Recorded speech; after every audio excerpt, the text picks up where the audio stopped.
May inamin si Congressman Erwin Tulfo patungkol po sa kanyang kapatid na si Senator Raffy Tulfo. Uy, ano to, ka-coffee? Recently, trending lagi itong si Senator Raffy Tulfo. Paano? Nasa pawan na yung frontrunner. Si Sara Duterte kasi yung frontrunner for the longest time after ng presidential elections Siya lagi ang frontrunner dyan na possible tatakbo sa pagka-presidente by 2028. Kumbaga gusto ng tao base sa survey nasa pawan itong si Sara Duterte. Si Raffy Tulfo wala pang ginagawa yan na campaign pero nag-number 1 agad sa survey. Paano pa pag kumilos yan? Ang napapansin ko naman dyan, yung ginagawang mga pagdinig, tuloy-tuloy mga hearing ni Senator Raffy Tulfo dyan sa Senado, malaking factor yan kasi nakikita ng taong bayan, nagtatrabaho di ba? Yung pagdidemand ng accountability doon sa mga opisyal ng gobyerno, sa mga pulis, at hindi lang mga pulis, sa mga iniimbestigahan dyan sa Senado, na inilalabas niya kung anong katotohanan dyan, feeling ko yan ang gusto ng taong bayan Feeling ko isang factor yan kung bakit nasa pawan niya si Sara Duterte na sa survey na ito na presidentiable, di ba? Ano sa tingin niyo? Pero sabi ni kapatid, sabi ni Sir Erwin Tulfo, Congressman Erwin Tulfo, nagkausap sila ni Raffy Tulfo. A major headache. Sabi na sa balita ito ng politico.com Erwin Tulfo says brother Raffy won't run for president in 2028. Pero sa survey, hindi mo pwedeng mapigil yun Yun ang gusto ng taong bayan Diba? Number 1 siya 35% versus 34%, hindi ganun kalaki yung agwat. Pero yun ang gusto ng taong bayan. Pero mahirap naman pilitin ang ayaw, di ba? Kasi hindi naman talaga madali maging presidente. Si PBBM, kala niyo madali yung ginagawa niyan. Mabigat ang trabaho niyan. Napakahirap niyan. Foreign policy lang, isang sektor lang ng usapin yan Di ba? Pagpapaunlad pa sa Pilipinas, napakahirap na tungkulin ang pagiging presidente. Kala lang siguro nila madali, pero sobrang hirap yan. Imagine highest position of the land sa gobyerno dito sa Pilipinas. Napakahirap yan. Tama yan, sobrang sakit ng ulo yan. Major headache yan. Kaya nga yan, dedikasyon yan challenge yan Kasi kung sahod lang ng sahod, malaki nga ang sahod, pero hindi naman kailangan yung sahod Mayayaman na itong mga to Yung headache, yung sakit ng ulo, yung stress na ibibigay sa'yo ng pagiging presidente, tinan mo yung si PBBM, di ba? Bago mo tumakbo yan sa pagka-presidente, di ba, looking fresh pa yan, hindi pa ganyan ka-stress 2 years in the position, mapapansin mo talaga na may mga challenges itong nai-encounter Sa kanyang mukha mismo, makikita mo na hindi ganoon talaga kadali ang maging presidente. So baka ito ang desisyon ni Raffy Tulfo. Huwag siyang tumakbo kasi ayaw niyang maranasan itong major headache. Sabi ni Erwin Tulfo, House Deputy Minority Leader and ACT-CIS Party List Representative Erwin Tulfo said that his brother, Senator Raffy Tulfo, has no plan to run for president in 2028.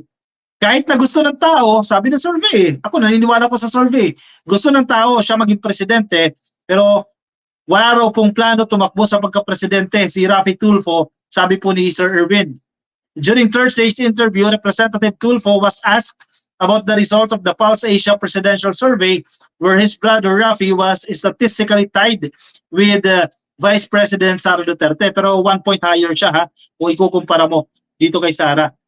Napag-usapan yan and he said no. He doesn't want to run because it's a major headache, sabi ni Tulfo.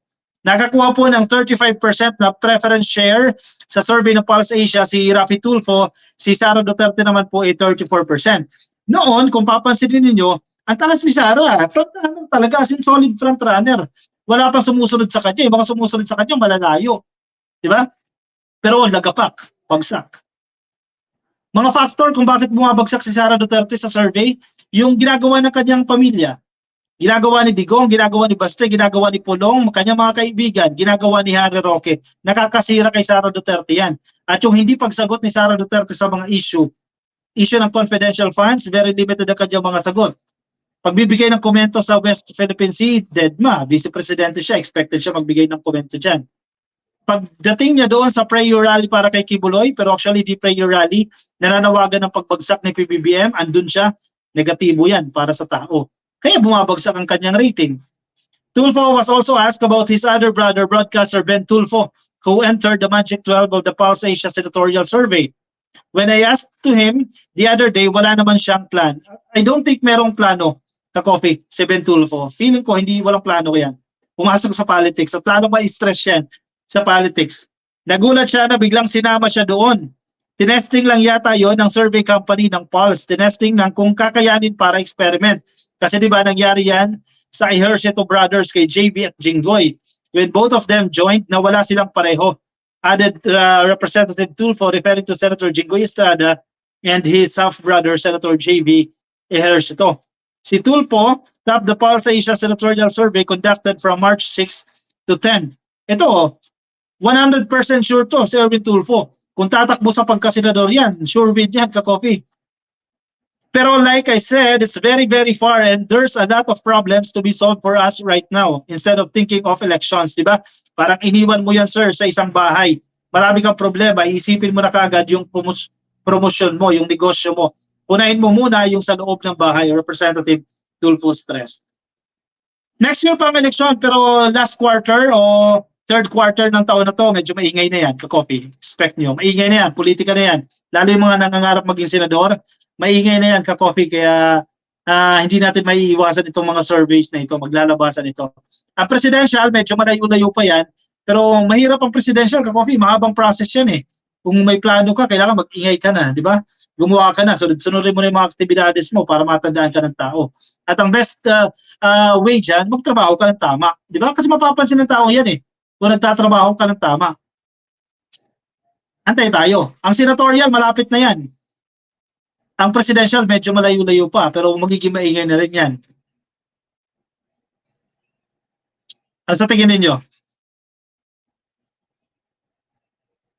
Ma'am Elizabeth Habihan, good morning. Kapapasok lang sa atin. Happy viewing po sa inyo. Kay Gayem Aris Music Channel. Oy, ito solid ka-coffee ito ha. Shoutout ka-coffee. First time manood ng live po ninyo. God bless you po. Oy, thank you. Welcome ha. Gayem Aris Music Channel. Thank you so much for tuning in. Sana mo kasi di naman nagtatrabaho pro-China pa at pro-Kibuloy, sabi ni Roberto John ko. Kaya babagsak at babagsak siya dyan ka-coffee. Rosemary Digay. Ayaw ko kay Sara Mau. Promote Gibo for president. Ito, malaking contender din ito if ever. Pero I don't think sapat no yung makinarya ni Gibo Teodoro para maging presidente.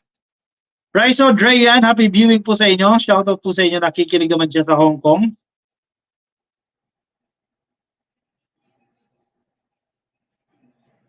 Si Sir Erwin T, ang tunay na suporta niya kay PBBM since 2016 pa. Exactly, Shofi. Yan, solid yan talaga. Tumulong talaga yan para manalo si PBBM sa pagka-presidente. Anyway, sige. Antay tayo ka-coffee kung ano mangyayari dyan. Ako ipansamantala muna magpapaalam sa inyo ka-coffee sa mga kapapasok lang sa atin. Matapos na tayo. No? Thank you pa rin sa pagsama ninyo sa akin ngayon. Araw po ng Webes. Thank you for tuning in. Kung hindi pa po kayo naka-follow sa ating Facebook page, pasuyin na lang po, click lang po ng follow or like. At kung nasa YouTube po kayo, click lang po ng subscribe. Libre po, wala po yung bayad. At yung kapapasok lang, i-like lang po yung video na yan. Thank you everyone. Good night po sa inyo.